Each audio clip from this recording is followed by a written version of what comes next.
सखी सहेली।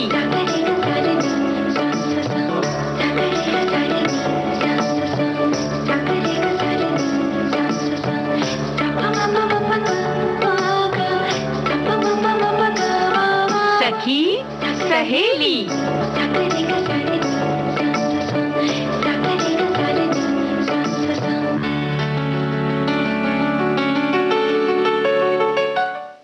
सभी सखियों सहेलियों को संगीता श्रीवास्तव का नमस्कार और प्यारी बुआ जी आपको भी हमारा बहुत बहुत नमस्कार और बहुत बहुत स्वागत कार्यक्रम में। नमस्कार नमस्कार, खुश रहो। और हमारे सभी श्रोताओं को हमारा यथा योग्य यानी जो हमसे बड़े हैं उन्हें प्रणाम और छोटों को प्यार आशीर्वाद स्नेह जी। और क्या क्या लेकर आई हो? आपके प्यार, आपके आशीर्वाद, आपके स्नेह के साथ साथ अपनी सखियों को बता देते हैं कि आज हम किन विषयों को लेकर आए हैं कार्यक्रम में। तो हम बात करेंगे प्यारी बुआ जी वर्ल्ड फिलॉसफी डे के बारे में, गायिका शारदा सिन्हा जी के भी बारे में बताएंगे। जी हाँ, और भाई यही तो हम कह रहे हैं ना कि पर्यटन स्थल में आज कहाँ चलोगी, ये तो बता दो। जी आज चलते हैं नालंदा। और भाई आज तो संगीता ये भी बता आलस से कैसे दूर करें। हाँ, क्योंकि हम तो नहीं बताएंगे, हमें तो बहुत पसंद है आलस। और मौसम भी कुछ ऐसा ही आ रहा है। हाँ, इसीलिए तो हाँ, आलस कर लेना चाहिए। हाँ, बल्कि आ चुका है। और थोड़ी बहुत तो इस मौसम में सांस की भी जो तकलीफें होती हैं वो भी बड़ी लाजमी हैं। तो इसीलिए शायद इस मौसम में मनाया जाता है या मतलब एक तरह से कहना है जो सतर्क रहने के लिए विश्व chronic obstructive pulmonary disease day है।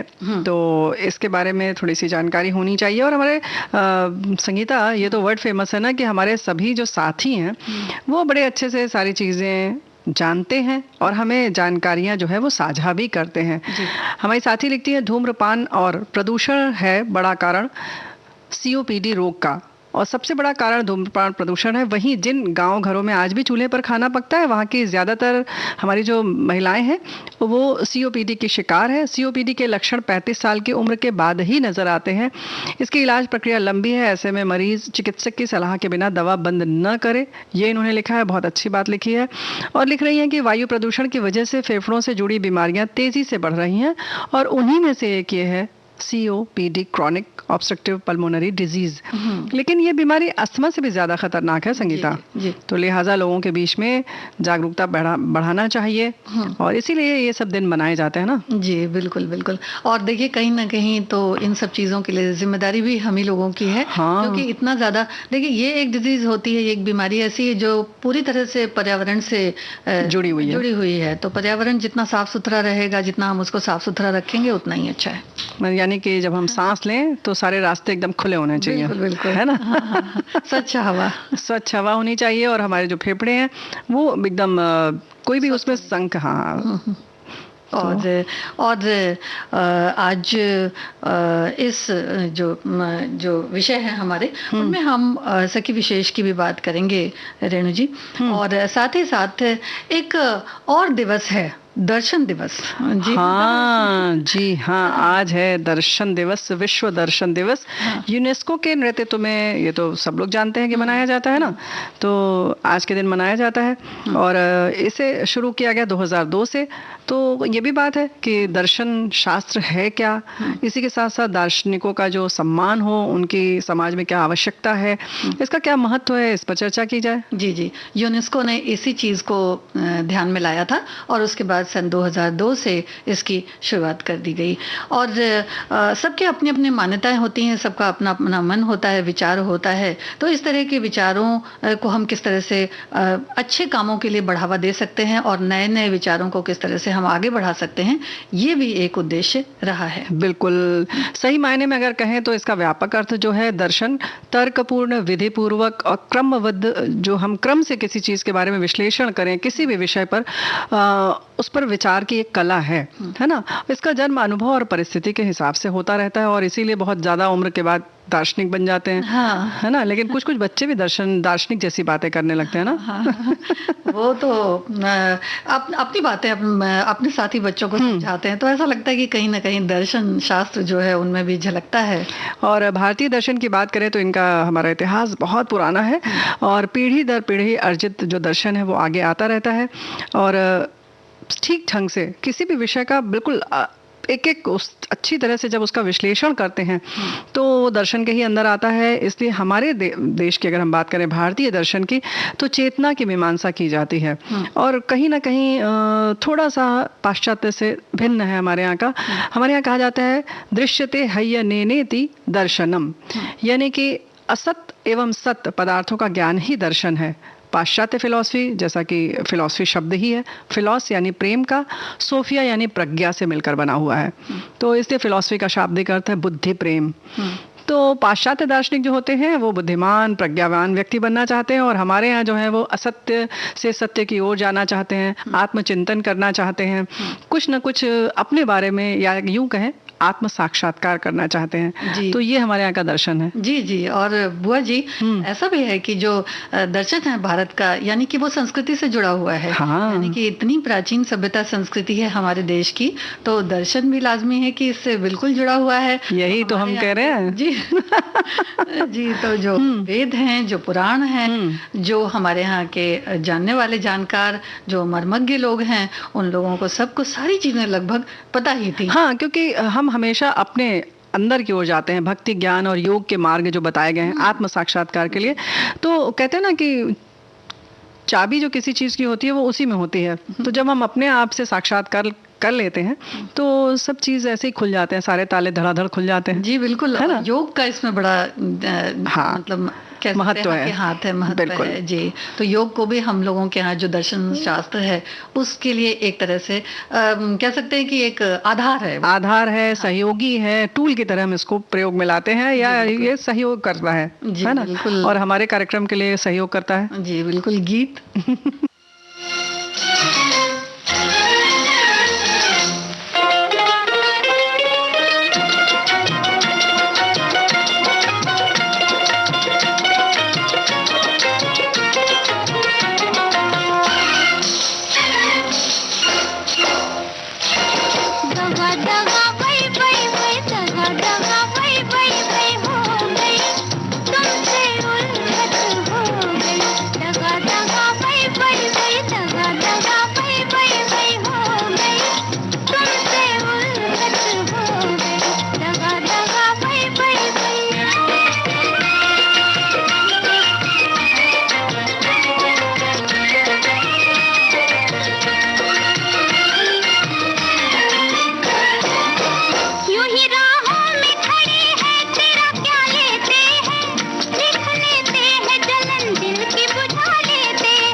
तो भाई लेकिन हम तो आपसे दगा नहीं करेंगे, है ना, क्योंकि आज अगर संगीता करना भी चाहे तो प्यारी बुआ बैठी हैं, कोई कुछ कर नहीं सकता, है ना साथियों।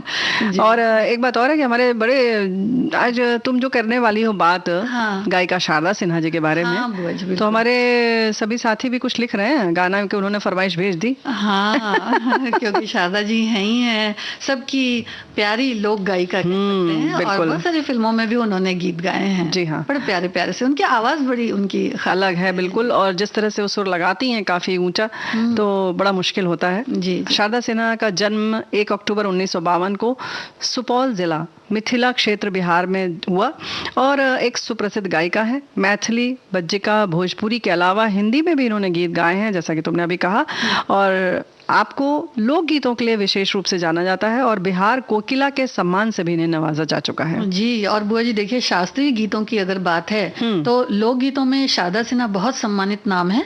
आपके पिता सुखदेव ठाकुर बिहार सरकार के शिक्षा विभाग में अधिकारी के तौर पर नियुक्त थे। बचपन से ही शारदा की रुचि गायन और नृत्य में थी, इसलिए इन विधाओं को सिखाने के लिए शिक्षक घर आकर शारदा को प्रशिक्षण दिया करते थे, शारदा जी को।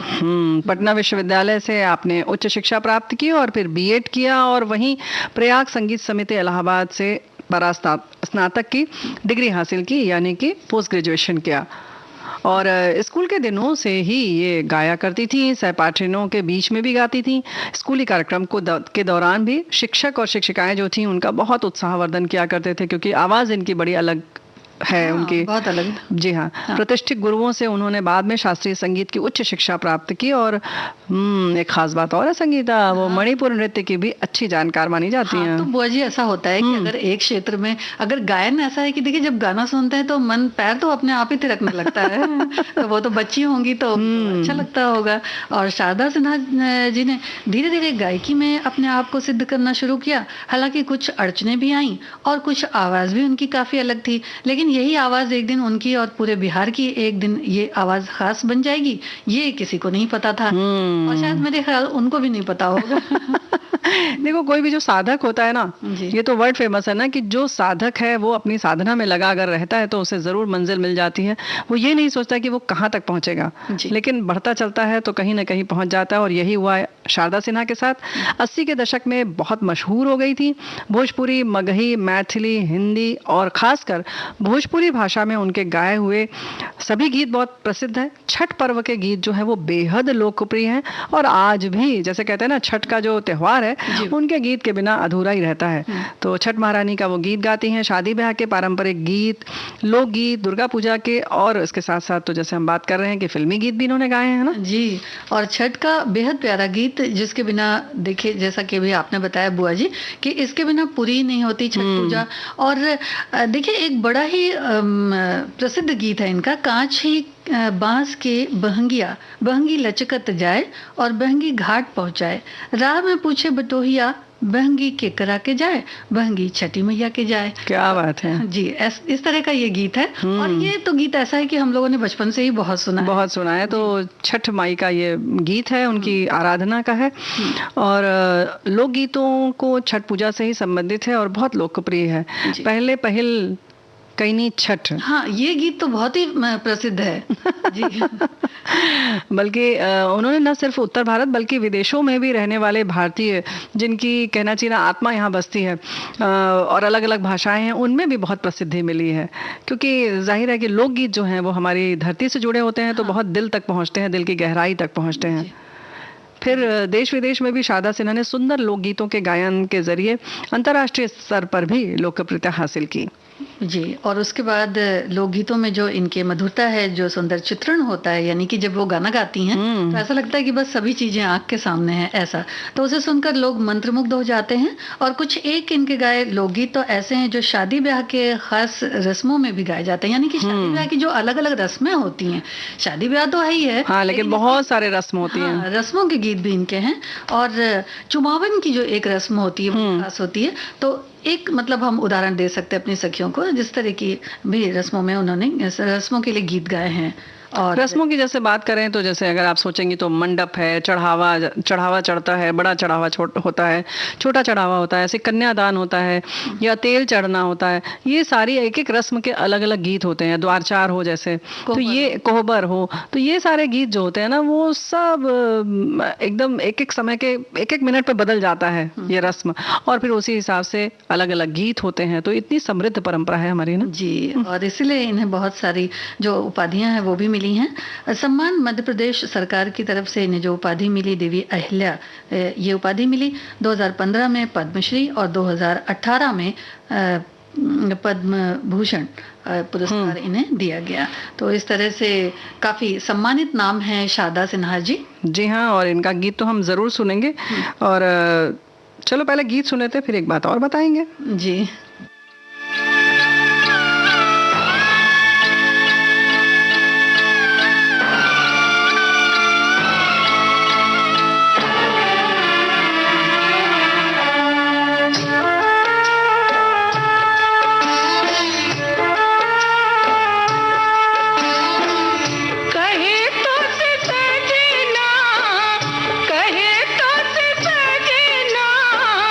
ये तोहरी सजनी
पगलिए जाऊं तोहरी भलैया कहे तो सजना ये तोहरी सजनिया पग पगलिए जाऊं तोहरी भलैया मैं पग पगलिए जाऊं तोहरी भलैया पग पगलिए जाऊं तोहरी भलैया पग पगलिए जाऊं तोहरी भलैया।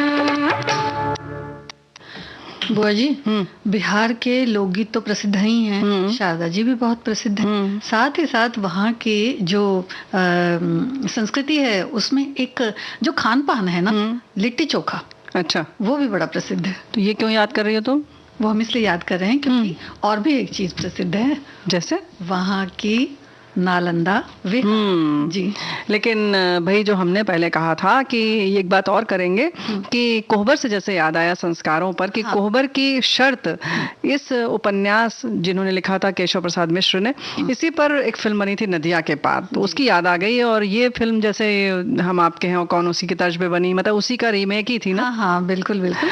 और ये जिसका अभी हमने गाना सुना, हाँ, ये तो फिल्म थी मैंने प्यार किया। लेकिन लगभग वैसी ही पारिवारिक फिल्म और उतनी घरेलू फिल्म। और इसमें तो कहते हैं कि जो हीरोइन है पहली बार, मतलब उसने उसमें पूरे में किस नहीं किया और पहली बार उसने जीन्स पहनी। मतलब घर में इतने पारंपरिक परिवार की भाग्यश्री कि उन्होंने कभी जीन्स भी नहीं पहना था, इस फिल्म में पहली बार उन्होंने जीन्स पहना जी। और शायद ऐसे ही लोग थे जिस वजह से, मतलब हम लोग जब फिल्में देखते हैं तो उसमें बड़ा अपनत्व दिखाई देता है। बिल्कुल लगता है जैसा कि वो हम लोगों से कितनी जुड़ी हुई फिल्म है। तो राष्ट्रीय प्रोडक्शन की कहीं ना कहीं ये कह सकते हैं कि बड़ी खासियत रहती है कि, और खास तौर से एक एक संस्कार जो होते हैं, रीति रिवाज होते हैं, उनको बड़े विस्तार से दिखाते हैं और लगता है जैसे हम अपने घर में ही बैठ के सब कुछ अटेंड कर रहे हैं, देख रहे हैं ना। बिल्कुल, बड़े ही दिल के करीब होती है। जी हाँ, तो भाई चलते हैं नालंदा विश्वविद्यालय महाविद्यालय की ओर से की तरफ।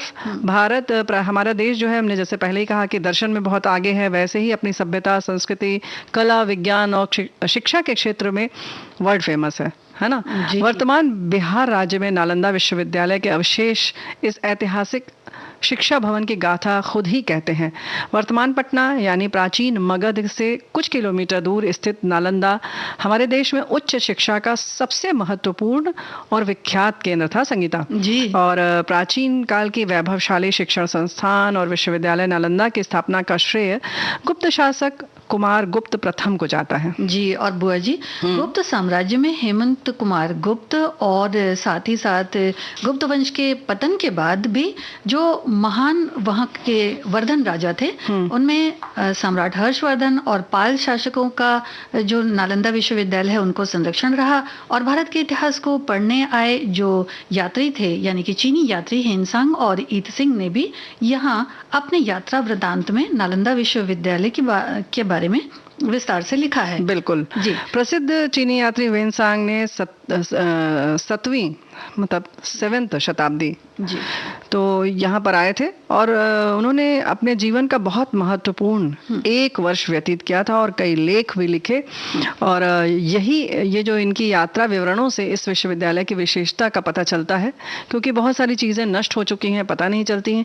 यहाँ देश विदेश से छात्र पढ़ने आते थे और 10,000 से भी ज़्यादा जो थे वो छात्र विद्यार्जन की व्यवस्था यहाँ पर थी, जो एक साथ 10,000 से भी ज़्यादा विद्या जो है विद्यार्थी अर्जित कर सकते थे। जी बिल्कुल, 4,000 5,000 तो संभलते नहीं है, सोचिए कि 10,000 विद्यार्थी थे जी। और अगर शिक्षकों की बात की जाए तो 2,000 के लगभग शिक्षक थे और छात्रावास की व्यवस्था थी। वहाँ पर ज़्यादातर छात्र कोरिया, जापान, चीन, तिब्बत, इंडोनेशिया, फारस और तुर्की से शिक्षा ग्रहण करने यहाँ पर आते थे, इसलिए इस विश्वविद्यालय को अंतर्राष्ट्रीय ख्याति प्राप्त थी। तो हमने पहले ही कहा कि ये तो वर्ल्ड फेमस था और यही हम कह रहे हैं कि नालंदा विश्वविद्यालय बहुत सुनियोजित तरीके से बना स्थापत्य कला का एक अद्भुत नमूना है। इसका विशाल परिसर चारों ओर ऊंची ऊंची दीवारों से घिरा हुआ था, जिसमें प्रवेश के लिए एक मुख्य द्वार है। उत्तर से दक्षिण की ओर मठों की कतार है, पंक्ति है पूरी, भव्य स्तूप और मंदिर थे जिनमें भगवान बुद्ध की सुंदर मूर्तियां थीं। और केंद्रीय विद्यालय में 7 बड़े कक्ष और 300 और कमरे भी हैं जिनमें व्याख्यान हुआ करते थे। और संगीता, एक बात और है, मठ जो है एक से अधिक मंजिल के हुआ करते थे। और भाई जब छात्र वहाँ रहते थे, जैसे हमारे यहाँ परंपरा ही थी गुरुकुल वाली, और वैसे भी ये विश्व महाविद्यालय, तो कमरों में सोने के लिए पत्थर की चौकी हुआ करती थी जी। और बच्चे जो थे वो दीपक जलाया करते थे।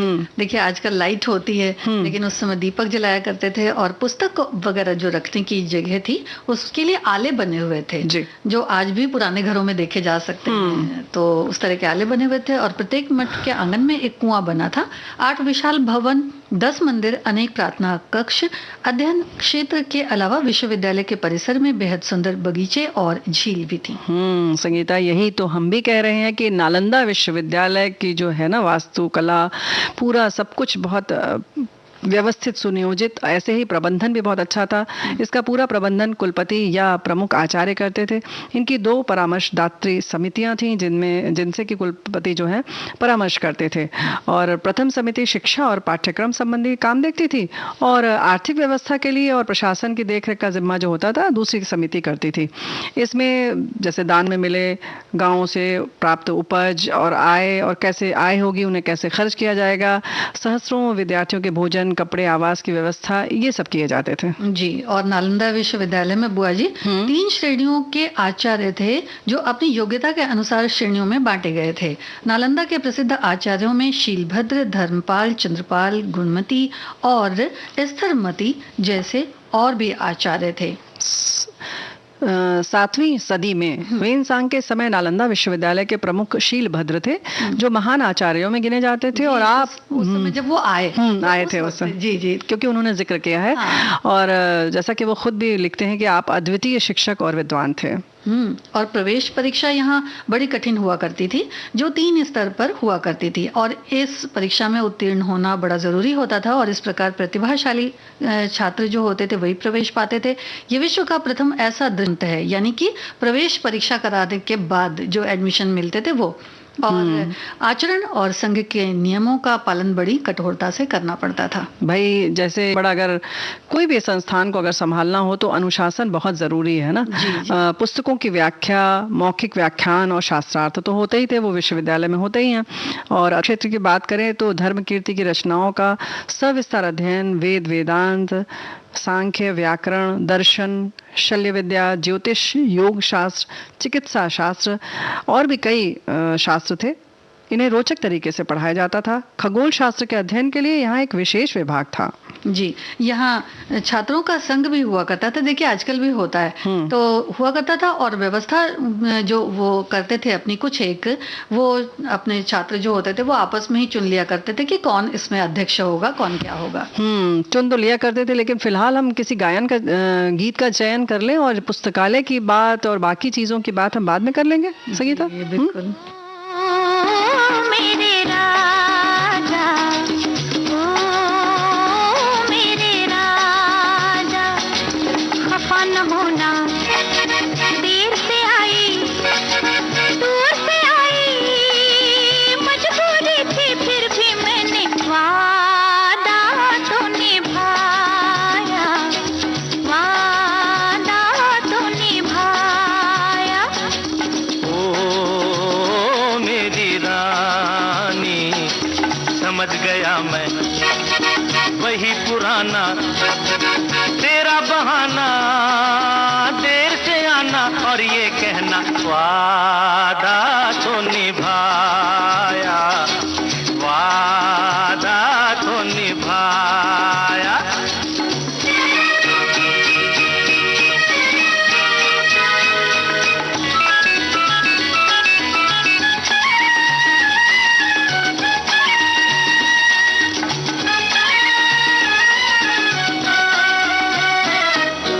इंतजार के एक पल का बदला लूंगा, ऐसा भी क्या, ये न समझना आज भी ऐसे जाने दूंगा। ऐसा भी क्या, कितना सताया पहले उसका हिसाब दो, अखियों में अखियां डाल के जवाब दो।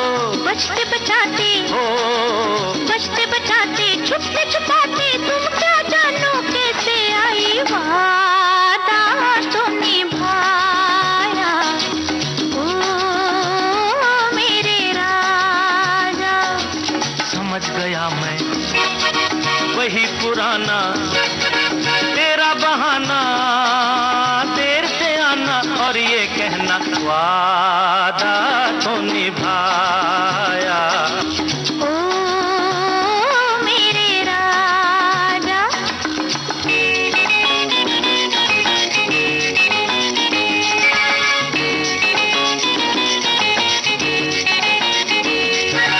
बाहों की इन जंजीरों में यूं ना जकड़ो, हम जकड़ेंगे मुड़ जाएगी मेरी कलाई, हाथ न पकड़ो, हम पकड़ेंगे छोड़ो ना, नहीं, छोड़ो ना, ऐसे तो नाजुक नहीं हाथ सरकार के, मौके भी कभी कभी मिलते हैं प्यार के।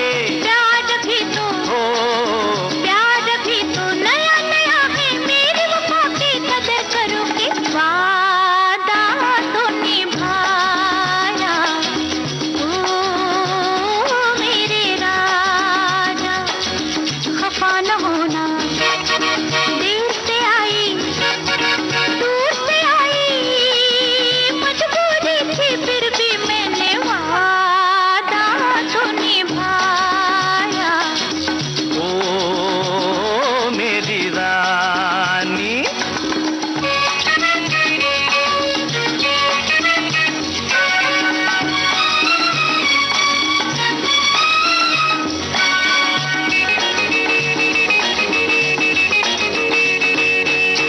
कहो ये गालों के अंगारे किसके लिए हैं, कहो कहो अजी तुम्हारे, होठों पे ये शहद के धारे किसके लिए हैं, बोलो बोलो। अजी तुम्हारे, हाँ, शर्म कहाँ की, आओ गले लग जाओ जी, कब से खड़ा हूँ प्यासा प्यास बुझाओ जी, हट जाओ जी, बुझाओ जी। बदनामी से, बदनामी से डर लगता है, ये तो सोचो किस मुश्किल से वादा तो निभाया। ओ मेरे राजा, समझ गया मैं वही पुराना तेरा बहाना, देर से आना और ये कहना वादा तो निभाया, वादा तो निभाया। ओ मेरे राजा, ओ मेरी रानी। बुआ जी हम भी वादा निभाएंगे और नालंदा विश्वविद्यालय के फिर चल रही हैं? जी, और भी बताएंगे। अच्छा, हाँ। तो अब कहाँ चल रहे हैं वहाँ? हम लोग पढ़ाई वढ़ाई करवाओगी क्या? हाँ, बिल्कुल बिल्कुल। ओ बिना पुस्तकालय, पुस्तकों के तो हो ही नहीं सकता। बिल्कुल सही है। विद्यार्थियों और आचार्यों के अध्ययन के लिए, देखो ऐसा होता है ना कि हम सोचते हैं कि एक बार हम शिक्षक बन गए तो उसके बाद पढ़ाई बंद, ऐसा नहीं है। वहां पर भी अद्यतन जानकारी के लिए विद्यार्थी और आचार्यों के अध्ययन के लिए 9 तल का एक विराट पुस्तकालय था, जिसमें 3 लाख से भी अधिक पुस्तकों का संग्रह था। सभी विषयों से संबंधित पुस्तकें थी। ये रत्न रंजक, रत्नोदधि, रत्न सागर नामक 3 विशाल भवनों में स्थित था। कितना सुंदर सुंदर नाम। हाँ। हस्तलिखित पुस्तकें भी यहाँ थी, जिनकी प्रतिलिपियां चीनी यात्री अपने साथ ले गए थे। जी, और आर्थिक रूप से छात्र निश्चिंत थे। उनकी शिक्षा, भोजन, वस्त्र, औषधि और उपचार सभी निःशुल्क थे। राज्य की ओर से विश्वविद्यालय को 200 गांव दान में मिले थे, जिनसे प्राप्त आय और अनाज से विश्वविद्यालय का खर्च चलता था। कितनी उत्तम व्यवस्था। जी। यही तो हम कह रहे हैं ना संगीता। देखो, 13वीं सदी तक इस विश्वविद्यालय का लगभग विघटन हो गया और इतिहासकारों के मतानुसार इस विश्वविद्यालय को तुर्कों के आक्रमण से भारी क्षति पहुंची थी और बड़े पदों पर कार्यरत लोगों में मतभेद भी नालंदा विश्वविद्यालय के विघटन का कारण रहा। जी, और चीनी जो विद्वान हेनसांग और ईत सिंह ने यहाँ सांस्कृतिक और दर्शन की शिक्षा ग्रहण की थी। हेनसांग लिखते हैं कि सहस्रों छात्र नालंदा में अध्ययन करते थे और इसी कारण नालंदा प्रख्यात हो गया था। दिन भर अध्ययन में बीत जाता था। विदेशी छात्र भी अपनी शंकाओं का समाधान करते थे। ईत सिंह ने लिखा है कि विश्वविद्यालय के विख्यात विद्वानों के नाम विश्वविद्यालय के मुख्य द्वार पर श्वेत अक्षरों में यानी सफेद अक्षरों में लिखे जाते थे। जी, और इस विहार में एक छोटा सा प्रार्थनालय अभी भी शेष बचा हुआ है। भगवान बुद्ध की प्रतिमा, मंदिर और छोटे बड़े स्तूप देखे जा सकते हैं, जो ज्यादातर क्षतिग्रस्त हैं। यहाँ एक छोटा सा संग्रहालय भी है जिसमें खुदाई से प्राप्त अवशेषों को रखा गया है। यहाँ भगवान बुद्ध की टेराकोटा की मूर्ति और प्रथम शताब्दी के 2 मर्तबान तांबे की प्लेट भी है जिसे देखा जा सकता है। पत्थर पर खुदे अभिलेख, सिक्के, बर्तन, 12वीं शताब्दी के चावल के जले हुए दाने भी रखे हुए हैं और इनको बहुत सहेज कर रखा गया है। जी, और नव नालंदा महाविहार ये एक नवनिर्मित यहाँ का शिक्षण संस्थान है। देश विदेश से छात्र यहाँ आते हैं। यहाँ पाली साहित्य, धर्म ग्रंथ और शोध यानी कि पाली भाषा साहित्य, धर्म ग्रंथ, शोध और अन्य विषयों की पढ़ाई भी होती है। जी हाँ, ह्वेनसांग मेमोरियल हॉल है, ये नवनिर्मित है जो ह्वेनसांग की स्मृति में बनवाया गया और यहाँ चीनी यात्री और विद्वान ह्वेनसांग से संबंधित वस्तुएं भी रखी हैं, उनकी मूर्ति भी यहाँ देखी जा सकती है। जी, और इसी प्रकार अविभाजित भारत की अगर बात करें तो उसमें प्राचीन तक्षशिला भी बुआ जी बहुत प्रसिद्ध था। ये विश्वविद्यालय उच्चतम कह सकते हैं कि ख्याति प्राप्त इसको थी और भगवान श्री राम के भ्राता भरत के पुत्र तक्ष ने इस नगर की स्थापना की थी। तक्षशिला विश्व का प्रथम विश्वविद्यालय था जिसकी स्थापना 700 वर्ष ईसा पूर्व की गई। यहाँ 60 से अधिक विषयों को पढ़ाया जाता था। बताइए, 60 से अधिक, क्या बात है। 326 ईस्वी पूर्व में सिकंदर के आक्रमण के समय यह संसार का सबसे प्रसिद्ध विश्वविद्यालय ही नहीं था बल्कि उस समय के चिकित्सा शास्त्र का भी एकमात्र सर्वोपरि केंद्र था। यहाँ के पाठ्यक्रम में बहुत ही विस्तार था। वेद, वेदांत, अष्टादश विद्याएं, दर्शन, व्याकरण, अर्थशास्त्र, राजनीति, युद्ध विद्या, शस्त्र संचालन, ज्योतिष, आयुर्वेद, ललित कला, हस्तकला, अश्व विद्या, मंत्र विद्या, विविध भाषाएं, शिल्प आदि सब पढ़ाए जाते थे। जी, और प्राचीन भारतीय साहित्य के अनुसार पाणिनि, कौटिल्य, चंद्रगुप्त, जीवक, कौशलराज और प्रसेनजित आदि महापुरुषों ने इसी विश्वविद्यालय से शिक्षा प्राप्त की थी। तक्षशिला विश्वविद्यालय से स्नातक होना उस समय अत्यंत गौरवपूर्ण होना माना जाता था। गौरव की बात थी, बिल्कुल बहुत गौरव की बात थी। यानी कि यहाँ की डिग्री की कितना महत्व होगा। भाई, विश्व की अगर पहला विश्वविद्यालय था तो जाहिर है कि गर्व की तो बात है। पहली तो गर्व की बात यह है कि हमारे देश में स्थित था और दूसरा कि अगर आपने उसमें पढ़ाई कर ली तो अब समझिए कहते हैं ना कि एक चार्ज हो जाती है जगह, संगीता। तो ऐसे ही नालंदा का जो पूरा क्षेत्र है वो बहुत चार्ज है। तो जैसे लगता है कि वहाँ रहना, वहाँ के आसपास की आबो हवा में वो विद्वत्ता और वो शिक्षा का जो है ना एक रस मिलता है ना। हाँ, और सुप्रसिद्ध विद्वान, चिंतक, कूटनीतिक और अर्थशास्त्री चाणक्य, जिन्हें बुआ जी हम लोग विष्णुगुप्त भी कहते हैं, कौटिल्य भी कहते हैं, तो उन्होंने भी यहीं से शिक्षा प्राप्त करी, यहीं पर शिक्षण कार्य भी किया और यहाँ अनेक ग्रंथों की रचना की। चौथी सदी ईसा पूर्व और छठी सदी ईसा पूर्व कह सकते हैं कि इसका विघटन पूरी तरह से हो गया। यानी चौथी सदी से शुरू हो गया और छठवीं सदी ईसा पूर्व से तो इसका विघटन पूरी तरह से विघटन हो गया। ये तो समय की बात है। बहुत सारे हमारे साथी लिखकर भेज रहे हैं कि नालंदा मेरा गाँव है, मुझे अपने घर की छत पर से राजगीर का पर्वत साफ दिखाई देता है। और बहुत सारी और भी चीजें उन्होंने साझा की हैं जानकारी। खंडहर भी बहुत मशहूर है, ये बात बिल्कुल सही है, जहाँ प्राचीन समय में यहाँ नालंदा विश्वविद्यालय हुआ करती थी और रहने के लिए छात्रावास भी था जहां बौद्धिक की पढ़ाई हुआ करती थी, आपने लिखा है। और इन्होंने जैसे कि हमने जो पहले गाना सुनाया ना, कौन सा वाला गाना बताओ? ओ मेरे राजा, जी जी, जॉनी मेरा नाम फिल्म का।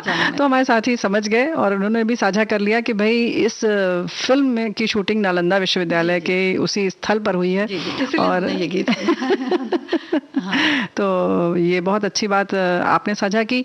तो जब गीत की बात आ रही है तो हम एक गीत और सुनवा दें। और किस फिल्म का सुनवा रहे हैं? ये थोड़ा सा अलग बाद में बताएंगे, चलो ठीक है।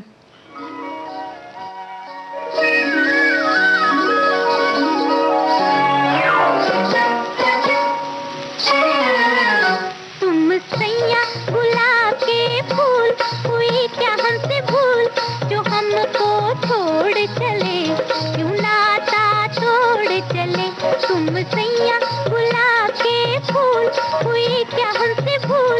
हमको छोड़ चले, क्यों नाता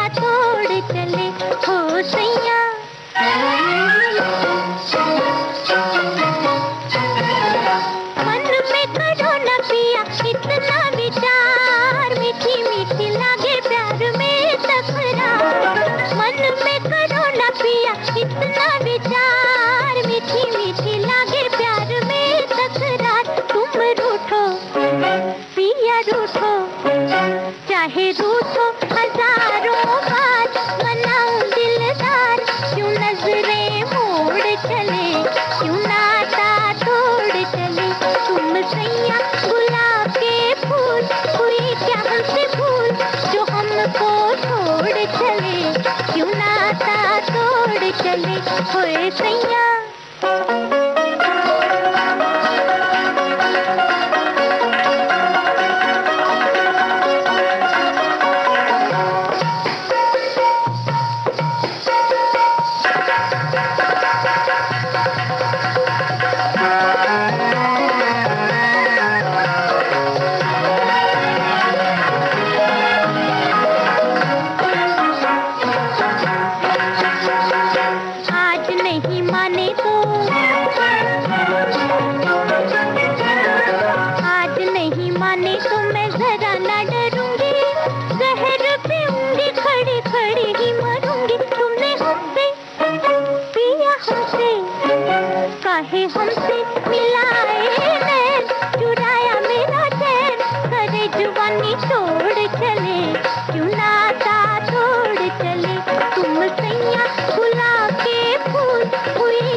बुआ जी, संध्या जी हैं और शायद महिपाल जी भी हैं। ये था गीत, जैसा कि हमने वादा किया था बताएंगे, नवरंग फिल्म का।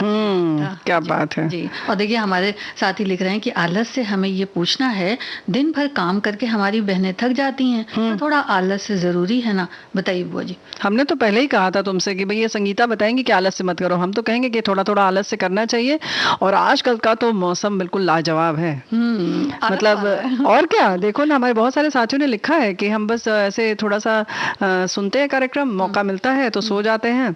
दिन भर जैसे काम करेंगे तो यही होगा ना कि थोड़ा सा गर्म रजाई ली या थोड़ा मोटा कंबल ले लिया, तो इस समय जो थोड़ी गुनगुना सा जो जाड़ा पड़ रहा है ना, गुलाबी जाड़ा जिसको कहते हैं, तो उस समय थोड़ी गुनगुन सी अगर आपको कहीं धूप मिल गई या मोटी चादर आपने ओढ़ ली तो बस नींद रानी तो आपको बुला ही लेंगी। हाँ, है ना? अब बिल्कुल भी उठने का मन नहीं करेगा। देखिए आगे लिखते हैं कि क्योंकि नियमित ब्रेक लेने से आलसी लोग अपने शरीर और दिमाग को रिचार्ज करने का मौका दे सकते हैं, इस प्रकार बर्नआउट से बच सकते हैं। आलसी समय फैलाने वाली सोच को प्रोत्साहित करता है। आज थोड़ा आलसी समय कल अधिक उत्पादक समय के लिए, आलस से हमारे मानसिक स्वास्थ्य के लिए अच्छा हो सकता है, इसलिए थोड़ा आलस जरूरी है। क्या बात है। वीबीएस के गीत भी सुनते रहें, ये ऐसा बता रहे हैं। यही तो हम कह रहे हैं। फिर तो ज्यादा आलस आ जाएगा। नहीं, इन्होंने लिखा है कि इसलिए थोड़ा आलस जरूरी है, वीबीएस के गीत सुनते रहे और आपने आपको रिचार्ज करते रहे। हाँ, यही तो मैं कह रही हूँ ना बुआ जी। यही तो हम कह रहे हैं ना। ये कह रहे हैं कि भाई वीबीएस के गीत सुनते रहेंगे तो उठने का कहाँ मन करेगा फिर। अच्छा, ऐसा है। हाँ। तो भाई बहुत सारी बातें हो गई हैं और आलस्य होने के कारण कुछ लोगों ने बताए हैं कि हमें कुछ करने का मन न करे। कई बार अधिक विचार का कारण भी आलस्य हो सकता है, जो हमें मानसिक रूप से किसी काम करने का मन नहीं करता। रोज सुबह योग करेंगे तो पूरा दिन ऊर्जा से भरा रहेगा और आलस्य गायब। और आलस्य हो तो पहले अपना पसंद का गाना सुन ले, विविध भारती चला ले, खुली हवा में आसमान की ओर देखें, अपने गार्डन में पौधों को देख लें और मुस्कुरा कर खुश होकर अपना काम को करना शुरू कर दें। आलस्य चला जाएगा। ये बिल्कुल झूमते गाते जब गीत सुनेंगे तो बिल्कुल चादरें वादरें बिल्कुल हट जाएंगी और एकदम बिल्कुल चैतन्यता आ जाएगी। ऐसा नहीं है, चादर ओढ़ के भी गाना सुना जा सकता है संगीता। जी जी। और देखिए हमारे एक श्रोता लिखते हैं कि काल करे सो आज, मतलब ये उन्होंने बिल्कुल हमारे अन्य श्रोताओं से थोड़ा अलग लिखा है। काल करे सो आज कर, आज करे सो अब, पल में पल्लय होएगी बहुरी करेगो कब। आलस्य एक विकार है जो हमें लक्ष्य विहीन कर देता है। आलस्य के कई लक्षण हैं। एक तो थकान, सुस्ती, अपर्याप्त नींद, हैवी डाइट और दूसरा हर समय काम से जी चुराना। आज का काम कल के लिए टाल देने का स्वभाव भी आलस्य की श्रेणी में आता है। दोनों ही लक्षणों से हमारे व्यक्तित्व पर नकारात्मक प्रभाव पड़ता है। कई बार मानसिक थकान की वजह से भी हम बुझे बुझे से दिखाई देते हैं। काम करने में अरुचि पैदा होती है। एक्सरसाइज, मेडिटेशन से इस विकार से निजात पाई जा सकती है। तो इन्होंने कारण भी बता दिया, लक्षण भी बता दिए और फिर उसका उपाय भी बता दिया, किस तरह से हम करें वो भी बता दिया। बिल्कुल, बहुत अच्छी बात आपने कही। आलस्य तो ये सुनकर भाग जाएगा और बस इन्होंने लिखा है कि विविध भारती सुनते रहें तो अवश्य ही चुस्ती फुर्ती बनी रहेगी। वैसे अपने मनपसंद रुचिकर काम की ओर ध्यान बढ़ाएं और अलग अलग तरह की कार्य पद्धति पर ध्यान देने से आलस्य कम हो सकता है जी। और एक देखिए, हमारे एक श्रोता ने तो ये भी लिख दिया है कि आलस्य को कैसे भगाएं। तो एक दिन में 2 बार हल्की एक्सरसाइज 10 मिनट तक करें, हल्का भोजन करें, उससे नींद नहीं आएगी। सोने का टाइम फॉलो करें, यानी कि सोना भी बहुत जरूरी है। कल करें, ये तो इन्होंने अभी हमने बताया भी कि उस पर अमल करें कि कल करे सो आज कर। और विविध भारती के सुरीले गीतों को आप लिखते हैं कि 3-4 बार सुने और काम पर लग जाए। 3-4 बार सुने, इन्होंने ऐसा लिखा है जैसे लग रहा है कि गोली खानी है। तो भाई हमें एक बात और बड़ी मज़ेदार है कि हमारे साथी ने बताया, बहुत सारे लोग हमारे श्रोता बताते रहते हैं और उन्होंने बताया कि कुछ बातें, कुछ गीत कार्यक्रम के लिए उन्होंने अपने लंच का समय बदल दिया है। ऐसे ही हमारे विविध भारती के जो राष्ट्रीय प्रसारण के जो और भी कार्यक्रम हैं उनके लिए उन्होंने बहुत सारी अपनी दिनचर्या में तब्दीली की है। तो उन सब का हम शुक्रिया अदा करते हैं जी। इसमें हम आलस्य बिल्कुल नहीं करेंगे। नहीं, बिल्कुल जी जी। और हमारे श्रोता भी आलस्य न करें, बिल्कुल लिखते रहें। लेकिन फिलहाल हम तो यही कह रहे हैं कि गीत सुन लेते हैं, है ना? बिल्कुल।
ये तो बुआ जी मानना पड़ेगा कि बिल्कुल भी आलस नहीं करना है। ऐसा थोड़ा सा करना चाहिए, नहीं फिर करियर खराब हो सकता है, छोटे बच्चे। हाँ, ये बात बिल्कुल सही है।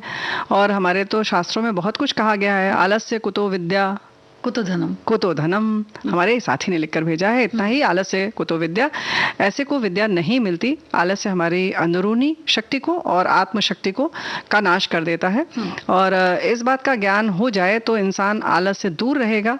और बिल्कुल सही बात है, भोजन पर नियंत्रण रखें। इन्होंने वही सब बातें लिखी जो हमारे पहले साथियों ने लिखकर भेजी थी कि एक्सरसाइज करें, सूर्य नमस्कार जरूर करें। इससे क्या है कि आपका शरीर जो है चुस्त दुरुस्त रहेगा। और वहीं ये भी लिख रही हैं कि अच्छा साहित्य हमें से भी है, वो पढ़े तो आलस्य भी नहीं रहेगा और ज्ञान भी मिल जाएगा। जी, और हम लोगों के शास्त्रों में कुछ ऐसा भी लिखा है रेणु जी कि अल्पहारी बको ध्यानम काग चेष्ट काग दृष्टि। हाँ, कि मतलब बिल्कुल जैसे काग की दृष्टि रहती है कि भाई रोटी उठानी है तो उठानी है, ऐसे ही कुत्ता जो है बहुत हल्की नींद सोता है, 1 सेकंड में उठ जाता है। विद्यार्थी के लिए ये सब श्वान, हाँ श्वान निद्रा, तो ये सारी चीजें जो हैं वो विद्यार्थी के लक्षण बताए गए हैं, अच्छे विद्यार्थी के लक्षण ना। जी, जी। तो हम लोग वैसे भी, जैसे आज हमने नालंदा विश्वविद्यालय की बात की, तो जाहिर है कि शिक्षा के क्षेत्र में भी हम बहुत समृद्ध रहे हैं ना। बिल्कुल। और शिक्षा तो देखिए रेणु जी ऐसी चीज है कि जितना ही हम लोग उसके लिए कष्ट करते हैं, उसका त्याग करते हैं, हमारे लिए कभी न कभी काम आती ही आती है। तो जहाँ तक पढ़ने पढ़ाने की बात होती है तो बिल्कुल भी बच्चे आलस ना करें। और मुझे तो ऐसा लगता है कि टेबल कुर्सी पर पढ़ेंगे तो ज्यादा अच्छा रहता है। हाँ, कई बच्चे तो ऐसा होता है कि ठंड के दिनों में बस बिस्तर पे घुस जाते हैं और पैरों पे रजाई डाल लेंगे, तो ऐसा तो बिल्कुल ना करें तो अच्छा है। अच्छे से गर्म कपड़े पहन करके और मेज कुर्सी पे अगर बैठ जाएं और एक निश्चित जब स्थान हो जाता है ना, तो ये भी होता है कि आप जैसे ही उस स्थान पर पहुंचते हैं तो खुद आपको लगता है कि अब हमें विद्या का अर्जन करना है, यानी कि पढ़ाई करनी है। और संगीता, जो हम नालंदा विश्वविद्यालय की बात कर रहे थे वो इसलिए हमने की कि जो उसके नष्ट होने की जो बात हुई या विघटन की बात हुई, तो सोचिए कि इतना बड़ा उसका संग्रह था कि जब उसमें आग लगी तो 3 महीने तक पुस्तकें जलती रहीं। सोचिए कितना समृद्ध था हमारा पूरा वो स्थल। उसमें एक एक जो चीज़ें थी वो, या जो उसमें किताबें थीं या जो भी लिपियां थीं, वो सब कितनी ज़्यादा थी संख्या में। आप सोचिए लाखों में थी, जिनको 3 महीना लग गया। उसकी अग्नि जो थी वो जलाने के लिए लगाई गई थी, वो 3 महीने तक जलती रही। तो इस तरह से हम इतने समृद्ध देश के वासी हैं जी। तो बिल्कुल भी पढ़ाई। और वो जो तुम बता रही थी ना, काग चेष्टा बको ध्यानम स्वान निद्रा तथैव च अल्पहारी गृह त्यागे विद्यार्थी पंच लक्षणम। हाँ, तो ये सब बहुत सारी चीजें कही गई हैं हमारे लिए कि इन सब चीजों को लेकर अनुशासन में रहते हुए हम एक अच्छे विद्यार्थी बन सकते हैं। और विद्यार्थी तो हमें आजीवन बने रहना चाहिए ना। बिल्कुल, अनुशासन तो जिसमें बहुत ही ज्यादा जरूरी है कि अनुशासन। देखिए, जो हम लोग नालंदा विश्वविद्यालय की बात की, उसमें भी जो विद्यार्थी आते थे उन्हें बड़ा ही अनुशासित ढंग से रहना पड़ता है। तो अगर हम कहें कि मतलब अगर आलस्य की बात है तो ये भी एक तरह का अपने आप में अनुशासन ही है। अगर हम अनुशासित रहें तो आलस्य का त्याग बिल्कुल कर सकते हैं और थोड़ा बहुत अपने भविष्य के लिए सोचे कि भाई आज अगर हम आलस कर रहे हैं तो इसका परिणाम क्या होगा।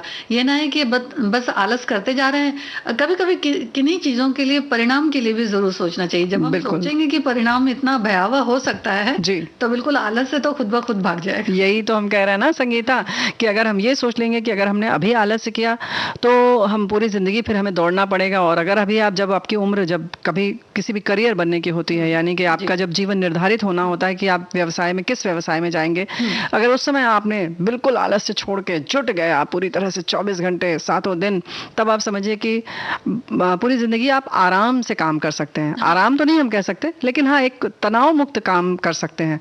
और अगर इस समय आपने दौड़ भाग नहीं की, आलस्य किया, तो आपको फिर पूरी जिंदगी अपनी चप्पलें घिसते रहना पड़ेगा, दौड़ते रहना पड़ेगा, है ना। बिल्कुल। ये बात है। आलस्य भी तो बुआ जी देखिए 2 तरह का होता है मेरे हिसाब से, तो कि आलस्य एक तो होता है जो हम बिल्कुल कुछ भी काम नहीं करते हैं, और एक होता है जब हम सोचते हैं नहीं भाई हम तो बहुत सारा काम कर रहे हैं और पता चला कि नहीं सोना नहीं है क्योंकि हम आलस्य नहीं कर रहे हैं, इसलिए लेटे नहीं है। लेकिन जब हम यहाँ वहाँ घूमेंगे और कोई काम नहीं करेंगे, ना पढ़ाई करेंगे ना कोई काम करेंगे, बस जिसको कहते हैं कि समय यूं ही काट रहे हैं कर देना, तो वो भी एक तरह का आलस्य ही है। बिल्कुल। अगर आप सोचते हैं कि भाई हम तो सो नहीं रहे हैं, हम तो जगे हुए हैं, लेकिन वो समय खराब कर रहे हैं। हाँ बिल्कुल, बल्कि वो तो गलत है, क्योंकि उससे क्या होता है कि आपके शरीर थक भी रहा है, आपका मन भी थक रहा है, और कहीं ना कहीं आपको ग्लानि भी हो रही है अंदर से, तो आप और आपकी जो ऊर्जा भी उसका क्षय तो हो रहा है, नष्ट हो रही है ऊर्जा। क्योंकि हम समझते हैं कि भाई हम तो आलस तो कर रहे हैं, हाँ, समझ में आता है, लेकिन बस उठा नहीं जाता है। जी हाँ, तो बेहतर है कि आप उस समय, अगर आपको थोड़ा सा आलस आ रहा है तो अगर 5-10 मिनट की निद्रा ले लें, नींद ले लें, या थोड़ा सा रिलैक्स हो जाए,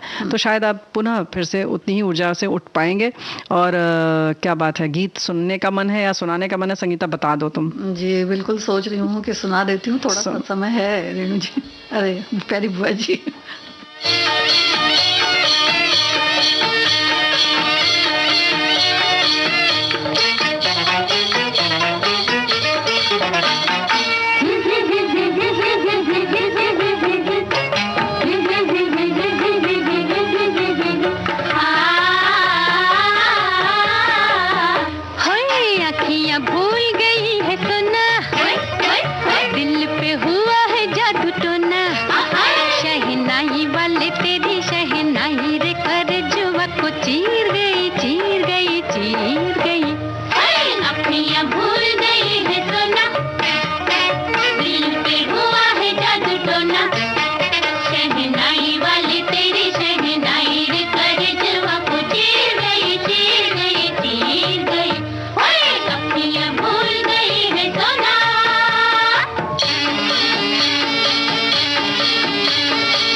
यही तो हम कह रहे हैं कि अब समय हो गया, विदा ले लो, है ना?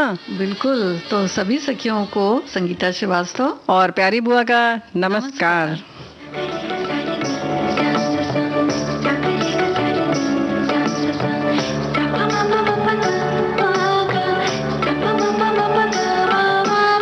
सखी सहेली।